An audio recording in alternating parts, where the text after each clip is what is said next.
अस्सलाम वालेकुम, welcome to my YouTube channel cooking with Siha Rizwan. आज बहुत ही डिफरेंट और यूनिक सी चिकन थाइस की रेसिपी लेके आई हूँ, जिसको आप अपने डिनर में बनाकर अपने डिनर को बहुत मज़ेदार बना सकते हैं। बहुत मज़े की रेसिपी है, इंशाल्लाह ताला आपको पसंद आएगी। तो आइए बिस्मिल्लाह करते हैं। सबसे पहले जी मैंने चिकन थाइस के ले लिए हैं पीसेस, जो कि मैंने 6 लिए हैं। इनको मैंने धो के अच्छी तरह से बास्केट में डाल के रख दिया था ताकि पानी निकल जाए। ये वो वाले पीसेस हैं जो कि हम जिंगर बर्गर बनाने के लिए इस्तेमाल करते हैं। अब सारे के सारे पीसेस हमें डाल देने हैं एक बोल के अंदर। और अब डालेंगे हम इसके अंदर कुछ मसाले, जिसमें आधा टीस्पून मैं डाल दूंगी इसके अंदर नमक, आधा टीस्पून डालेंगे काली मिर्च का पाउडर,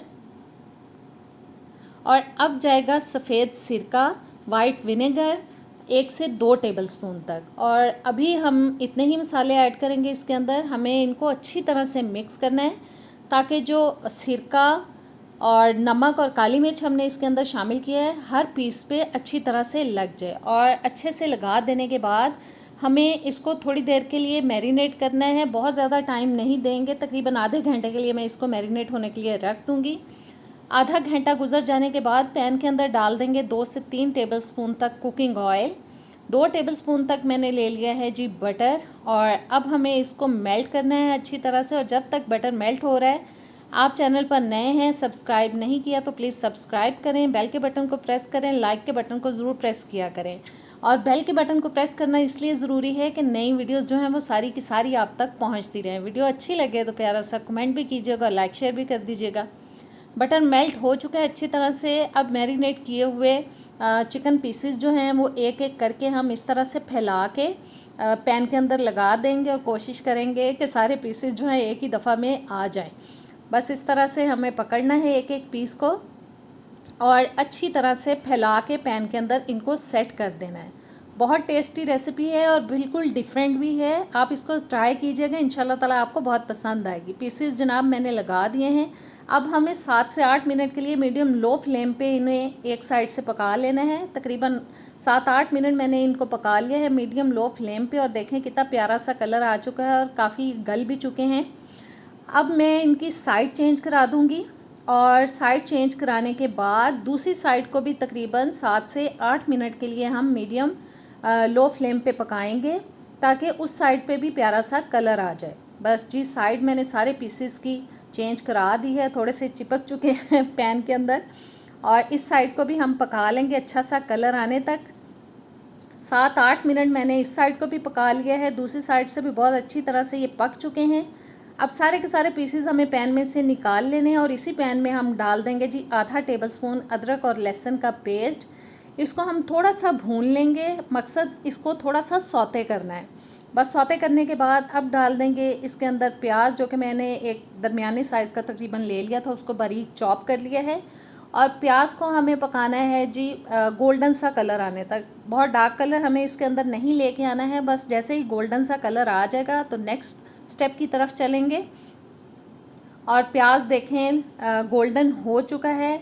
अब मैं डाल रही हूँ इसके अंदर आलू, जो कि मैंने 2 ले लिए थे बड़े साइज़ के, उनको क्यूब्स में मैंने काट लिया है। इसको हम 7 से 8 मिनट के लिए पकाएंगे ताकि ये थोड़े से सॉफ्ट हो जाएं। आलूओं को हमें कम्प्लीटली गलाना है। बस बीच बीच में चम्मच चलाते हुए थोड़ा गलने तक हम इनको पका लेंगे। आलू जो है काफ़ी हद तक गल चुके हैं, अभी थोड़ी सी कसर है इनमें बाकी। और इसी स्टेज पे मैं डाल रही हूँ इसके अंदर 2 क्यूब्स में कटी हुई गाजर। इनको भी हम थोड़ा सा पकाएंगे तकरीबन 5 से 6 मिनट के लिए। इनको भी हमें थोड़ा सा सॉफ्ट करना है, थोड़ा सा नरम होने तक हमें इनको पका लेना है। और जी गाजरें भी पक चुकी हैं। अब मैं डाल रही हूँ 2-3 टेबलस्पून इसके अंदर हरा धनिया। और 1 कप मैंने ले लिए हैं मटर। ये मैंने उबले हुए डाले हैं। अगर आप कच्चे डालते हैं तो स्टार्ट में ही डाल दीजिएगा ताकि साथ पक जाए। मेरे पास उबले पड़े थे इसलिए मैंने वो डाल दिए। आधा टीस्पून मैंने डाल दिया है नमक। और आधा टीस्पून मैंने डाल दिया है जी सब्जियों के अंदर काली मिर्च का पाउडर। बस मसालों को भी हम 1-1.5 मिनट के लिए थोड़ा सा पका लेंगे। और सब चीज़ें अच्छे से पक चुकी हैं, इनको अब चूल्हे से हम उतार लेंगे। अब हम एक सॉस रेडी करेंगे, जिसके लिए मैंने मस्टर्ड पेस्ट ले लिया है तकरीबन 1 से 2 टेबलस्पून तक। 2 से 3 टेबलस्पून डाल देंगे इसके अंदर हम सोया सॉस। अब जाएगी जी इसके अंदर चिली सॉस, वो भी हम तकरीबन 2 से 3 टेबलस्पून तक डाल देंगे। केचप डालेंगे तकरीबन 3 से 4 टेबलस्पून तक, और 2 टेबलस्पून तक तकरीबन मैं डाल दूंगी इसके अंदर शहद। और अब हमें तमाम चीज़ों को अच्छी तरह से मिक्स कर लेना है, एक एक इसका मिक्सचर तैयार कर लेना है हमें। और मिक्स करने के बाद इसको डाल देंगे जी हम एक पैन के अंदर। पैन के अंदर डाल देने के बाद हमें इसको पकाना है मीडियम टू लो फ्लेम पे। जैसे ही इसके अंदर बॉयल आएगा हमें इसको 4 से 5 मिनट के लिए पका लेना है, हिलाते जाएंगे और बस इसको हमें पका लेना है। बस बॉयल आने का वेट करते हैं। बॉयल आने के बाद हमें इसको मज़ीद थोड़ा सा पकाना है। और देखें सॉस जो है वो थोड़ा सा गाढ़ा हो चुका है पकने के बाद। इसको भी अब हम उतार लेंगे चूल्हे से। अब हमने ले ली है जी एक बेकिंग ट्रे, उसके अंदर हम डाल देंगे ये तैयार की हुई सब्ज़ियाँ जो कि ऑलरेडी हम गला चुके हैं।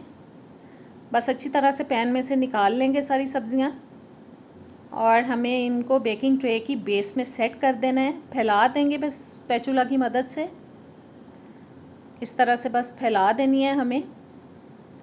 और सब्ज़ियों को सेट करने के बाद इनके ऊपर अब हम लगाएंगे चिकन थाइज़ जो ऑलरेडी हम पका के रख चुके थे।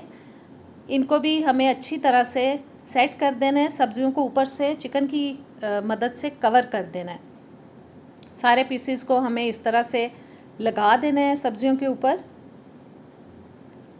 और चिकन को लगा देने के बाद अब आ जाती है जी बारी सॉस की। और जो छोटे छोटे पीसेस टूट गए थे ना वो भी मैंने इसके अंदर लगा दिए हैं। और जो जूसेस बचे हैं प्लेट के अंदर वो मैं सारे इसके ऊपर डाल दूंगी ताकि इनका फ्लेवर जो है वो अच्छा सा इसके अंदर आए।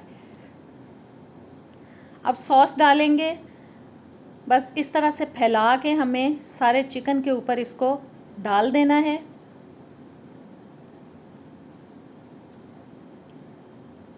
और जी मैंने सॉस को डाल दिया है। बस पैन को अच्छी तरह से हम थोड़ा साफ़ कर लेते हैं ताकि वेस्ट ना हो सॉस।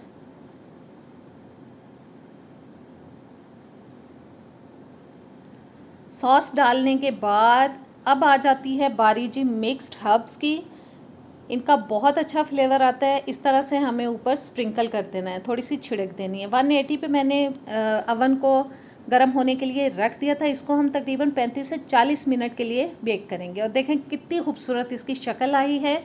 ज़रूर इसको ट्राई कीजिएगा। मुझे उम्मीद है आपको इंशाल्लाह ताला पसंद आएगी। नेक्स्ट वीडियो तक दें मुझे इजाज़त। अल्लाह हाफिज़।